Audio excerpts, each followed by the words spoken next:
नए भविष्य का श्री गणेश करने जा रहे हैं।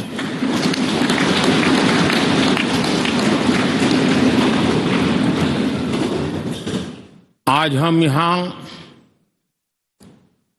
विकसित भारत का संकल्प दोहराना, फिर एक बार संकल्पबद्ध होना और उसको परिपूर्ण करने के लिए जी जान से जुटने के इरादे से नए भवन की तरफ प्रस्थान कर रहे हैं।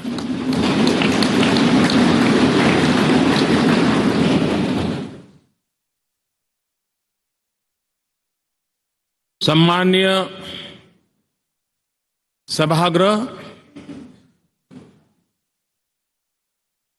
ये भवन और उसमें भी ये सेंट्रल हॉल एक प्रकार से हमारी भावनाओं से भरा हुआ है। हमें भावुक भी करता है और हमें हमारे कर्तव्य के लिए प्रेरित भी करता है। आजादी के पूर्व ये खंड एक प्रकार से लाइब्रेरी के रूप में इस्तेमाल होता था, लेकिन बाद में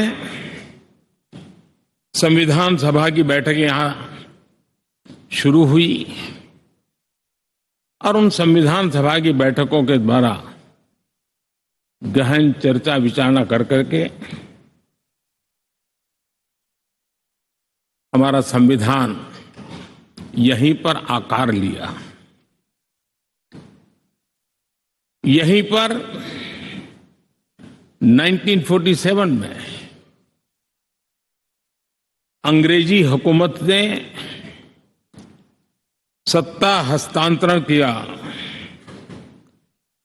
उस प्रक्रिया का भी साक्षी हमारा ये सेंट्रल हॉल है। इसी सेंट्रल हॉल में भारत के तिरंगे को अपनाया गया, हमारे राष्ट्रगान को अपनाया गया और ऐतिहासिक अवसरों पर आजादी के बाद भी सभी सरकारों के दरमियान अनेक अवसर आए जब दोनों सदनों ने मिलकर के यहां पर भारत के भाग्य को गढ़ने के पर विचार किया, सहमति बनाई और निर्णय भी किए। 1952 के बाद दुनिया के करीब 41 राष्ट्राध्यक्षों ने इस सेंट्रल हॉल में हमारे सभी माननीय सांसदों को संबोधित किया है।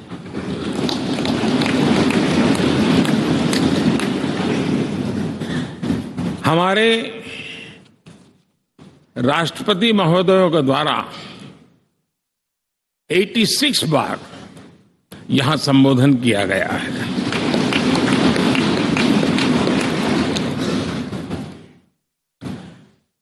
बीते 7 दशकों में जो भी साथी इन जिम्मेवारियों से गुजरे हैं, जिम्मेवारियों को संभाली है, अनेक कानूनों, अनेक संशोधन और अनेक सुधारों का हिस्सा रहे हैं। अभी तक लोकसभा और राज्यसभा ने मिलकर करीब करीब 4000 से अधिक कानून पास किए हैं।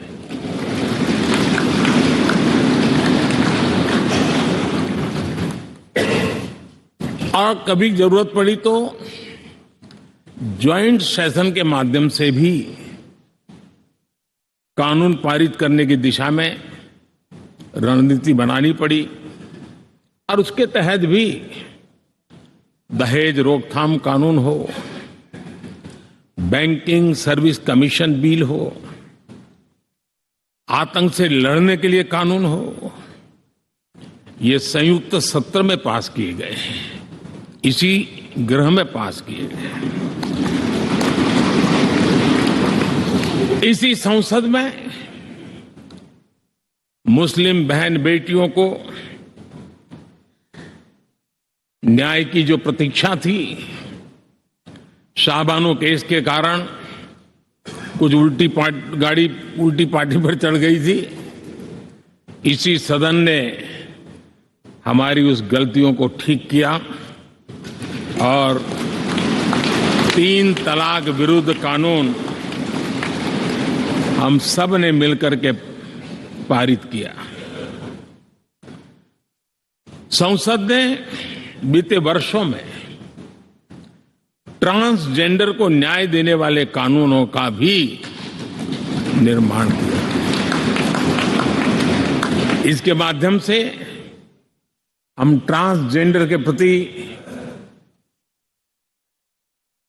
सद्भाव और सम्मान के भाव के साथ उनको नौकरी, शिक्षा, स्वास्थ्य, बाकी जो सुविधाएं हैं एक गरिमा के साथ प्राप्त कर सके, इसकी दिशा में हम आगे बढ़े। हम सभी ने मिलकर हमारे दिव्यांग जनों के लिए भी उनकी जरूरतों को देखते हुए, उनके एस्पिरेशंस को देखते हुए ऐसे कानूनों का निर्माण किया जो उनके लिए उज्जवल भविष्य की गारंटी बन रहे हैं।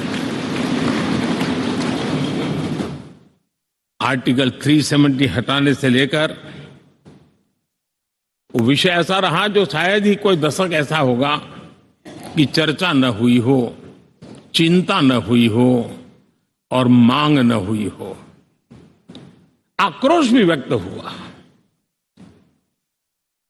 सभागृह में भी हुआ, सभागृह के बाहर भी हुआ, लेकिन हम सबका सौभाग्य है कि हमें सदन में आर्टिकल 370 से मुक्ति पाने का,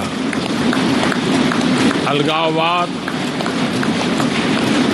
आतंकवाद के खिलाफ लड़ाई लड़ने का एक बड़ा महत्वपूर्ण कदम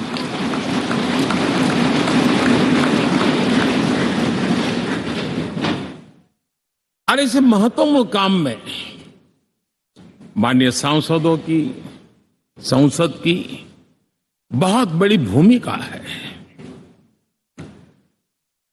जम्मू कश्मीर में इसी सदन में निर्मित हुआ संविधान हमारे पूर्वजों ने दिया हुआ वो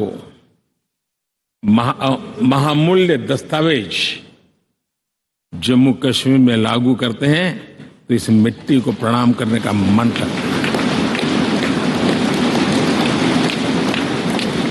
आज जम्मू और कश्मीर शांति और विकास के रास्ते पर चलने के लिए प्रतिबद्ध हुआ है और नए उमंग, नए उत्साह, नए संकल्प के साथ जम्मू कश्मीर के लोग आगे बढ़ने का कोई मौका अब छोड़ना नहीं चाहते हैं। ये दिखाता है कि संसद के सदस्यों ने मिलकर के संसद के भवन में कितने महत्वपूर्ण काम किए हैं। माननीय सांसदगण, लाल किले से मैंने कहा था यही समय है, सही समय है।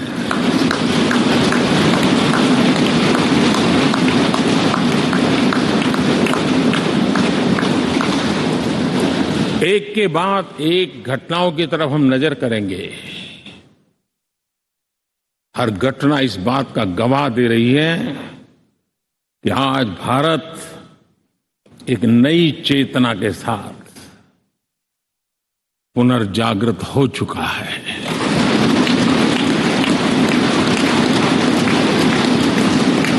भारत नई ऊर्जा से भर चुका है और यही चेतना, यही ऊर्जा इस देश के कोटि कोटि जनों के सपनों को संकल्प में परिवर्तित कर सकती है और संकल्प को परिश्रम की पराकाष्ठा कर करके सिद्धि तक पहुंचा सकती है, ये हम देख सकते हैं।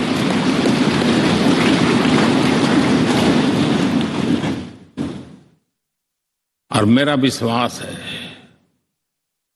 देश जिस दिशा में चल पड़ा है, इच्छित परिणाम अवश्य प्राप्त होंगे।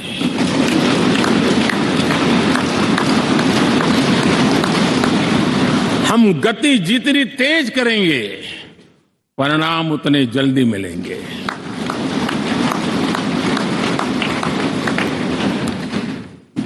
आज भारत 5वीं अर्थव्यवस्था पर पहुंचा है, लेकिन पहले 3 में पहुंचने के संकल्प के साथ बढ़ रहा है।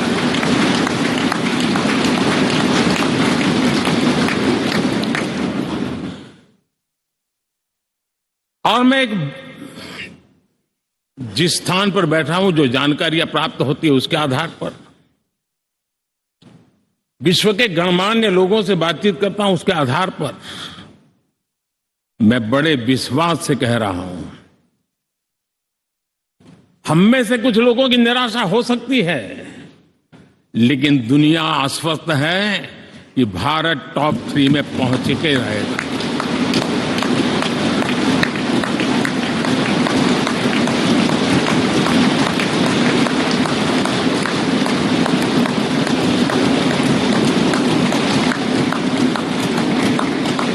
भारत का बैंकिंग सेक्टर आज अपनी मजबूती के कारण से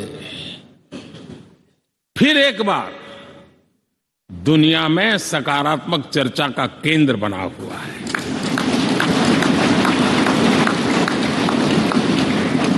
भारत का गवर्नेंस का मॉडल, यूपीआई, डिजिटल स्टैक, मैं इस G20 में देख रहा था, मैंने बाली में भी देखा। टेक्नोलॉजी की दुनिया को लेकर के भारत का नौजवान जिस प्रकार से आगे बढ़ रहा है, पूरे विश्व के लिए कौतुक भी है, आकर्षण भी है और स्वीकृति भी है।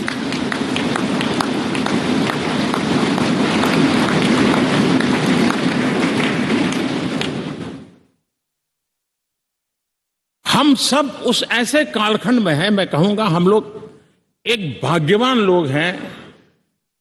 ऐसी भाग्यवान समय में हमें कुछ दायित्व निभाने का अवसर आया है, और हमारा सबसे बड़ा भाग्य है कि आज इंडियन एस्पिरेशंस उस ऊंचाई पर हैं जो शायद पिछले 1000 साल में नहीं रहे होंगे।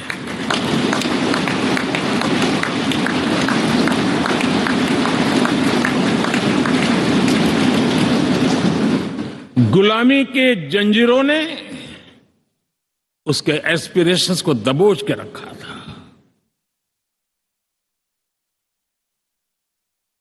उसकी भावनाओं को तहस नहस कर दिया था। आजाद भारत में अपने सपने संजो रहा था, चुनौतियों से जूझ रहा था, लेकिन मिलकर के आज जहां पहुंचे हैं, अब वहां वो रुकना नहीं चाहता है। वो एस्पिरेशनल सोसाइटी के साथ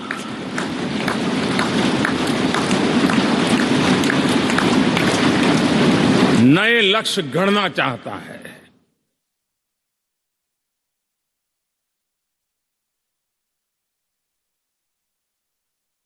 जब एस्पिरेशन सोसाइटी सपने संजोते ही हो, संकल्प लेकर के निकल पड़ी हो, तब पुराने कानूनों से मुक्ति पाकर नए कानूनों का निर्माण करके उज्जवल भविष्य के लिए एक मार्ग प्रशस्त करने का दायित्व हम सभी सांसदों का सविशेष होता है। संसद में बनने वाला हर कानून, संसद में होने वाली हर चर्चा, संसद से जाने वाला हर संकेत इंडियन एस्पिरेशन को बढ़ावा देने के लिए ही होना चाहिए। ये हम सबकी भावना भी है, कर्तव्य भी है और एक एक देशवासी की हमसे अपेक्षा भी है।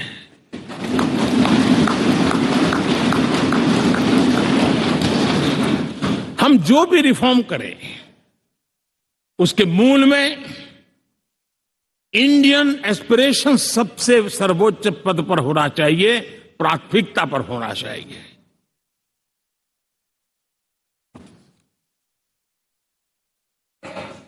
लेकिन मैं बहुत सोच समझ करके कहना चाहता हूं, क्या कभी छोटे कैनवास पर कोई बड़ा चित्र बना सकता है क्या?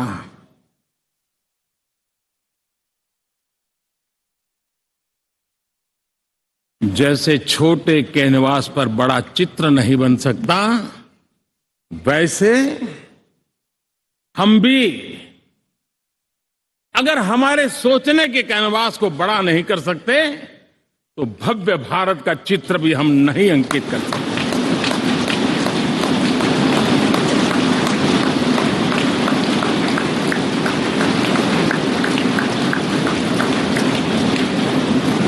पचहत्तर साल का हमारे पास अनुभव है। हमारे पूर्वजों ने जो कुछ भी रास्ते बनाए उससे हमने सीखा है। हमारे पास एक बहुत बड़ी विरासत है।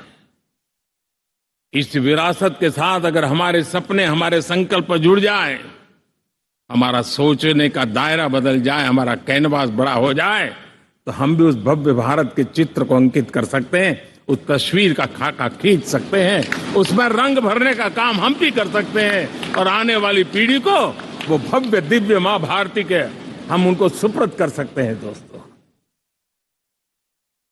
अमृतकाल के 25 वर्षों में भारत को अब बड़े कैनवास पर काम करना ही होगा।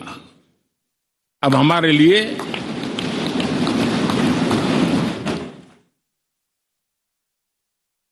छोटी छोटी चीजों में उलझना वो वक्त चला गया है। हमें आत्मनिर्भर भारत बनाने के लक्ष्य को सबसे पहले परिपूर्ण करना चाहिए और हमसे शुरुआत होती है, हर नागरिक से शुरुआत होती है। और आज दुनिया में भी एक समय ऐसा था कि लोग मुझे कहते थे, हमारे बड़े बड़े बुद्धिजीवी और अर्थशास्त्री लिखते थे कि मोदी आत्मनिर्भर की बात करता है तो मल्टीलेटरिज्म के सामने चुनौती तो बन नहीं जाएगा।